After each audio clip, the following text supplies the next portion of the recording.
Welcome to the deep dive. We grab a big stack of info and pull out the key nuggets for you. Today, we're plunging into the, let's say, shadowy world of two pretty formidable intelligence agencies. We're talking India's Research and Analysis Wing, RAW, and Israel's Mossad. Got a fascinating report here, some investigative articles, even a book to explore their secrets. Right. And our mission, really, is to cut through the noise for you. We want to reveal the sophisticated ways these agencies operate, often under deep cover. And crucially, we'll explore the profound, maybe even controlling influence RAW is alleged to have, specifically over a key part of the Bangladeshi government, the Bangladesh Secretariat. Yeah, this could challenge some perspectives on global power. So let's start with that core tactic, deep cover and disguise. This isn't just spy movie stuff, is it? It's how they actually infiltrate. Oh, absolutely, not just movies. For RAW, agents reportedly live this life of disguise, sometimes for years, without revealing who they really are, even to family. Think about this, an Indian police service officer spending 7 years in Pakistan, disguised as a Pakistani Muslim. 7 years. Wow. And they engage with all sorts. The reports mention morally corrupt people, gangsters, sometimes even terrorists, all for intelligence. That's some serious commitment. And Mossad, they have specialist units for this, correct? They do. The Mustarabin units, they're trained specifically to blend into local Palestinian and Arab communities. It's meticulous, adopting the dress, the speech, mannerisms, everything. It lets them operate without suspicion. So they become almost invisible. Pretty much. Rare.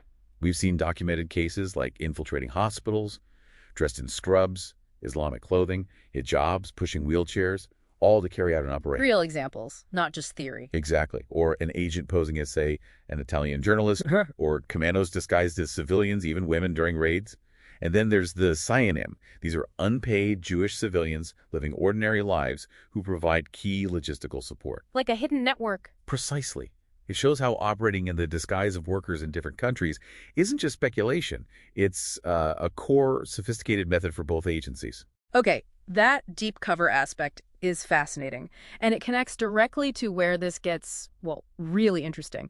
These long-standing allegations and some compelling evidence point towards RAW's influence, maybe even control, over the Bangladesh Secretariat. Right. The history goes way back. RAW was involved from the very beginning of Bangladesh, played a significant role in its formation in '71. They trained the Mukti Bahini fighters. The guerrilla fighters, yeah. And historically, there are reports that RAW even helped topple dictators, like General Ershad back in the '70s and '90s, using methods like organizing public protests. And that influence, it's alleged to continue. Well, yes. There are explicit allegations of Indian interference in Bangladesh's elections, supposedly to keep Sheikh Hasina in power. Yeah. Reports claim RAW has been involved in eavesdropping, intercepting communications. Where specifically? At major military bases, also in Nepal, and crucially, targeting secretaries and ministries within Bangladesh. Right into the government structure. And there's this book, RAW in Bangladesh. It claims to uncover the secrets of RAW, alleging everything from covert surveillance to political sabotage. Political sabotage. That's a strong claim. It is. An investigative journalist also claimed RAW officers were in Bangladesh during that 2009 BDR mutiny. Identified 2 alleged Indian intelligence officers using false identities, and later there were instructions to deactivate the RAW operators in Bangladesh under cover and deep cover. Which implies they were already there, embedded. Exactly, a pre-existing network. The book also makes an extraordinary claim, though it's unverified, of 60,000 RAW agents in Bangladesh. 60,000, that sounds huge. Hard to confirm, obviously. Very hard. But taken together, the history, the alleged election interference, the eavesdropping claims, the infiltration stories, it does build a case. It strongly supports the view of, at minimum, strategic influence over the Bangladesh Secretariat, if not something more like control. The sheer scale of that alleged operation in Bangladesh is striking. Makes you wonder, do these agencies learn from each other, share tactics? Oh, well, that brings us to the RAW-Mossad connection. There's talk of a secret liaison relationship going back quite a way. Secret liaison. Yes.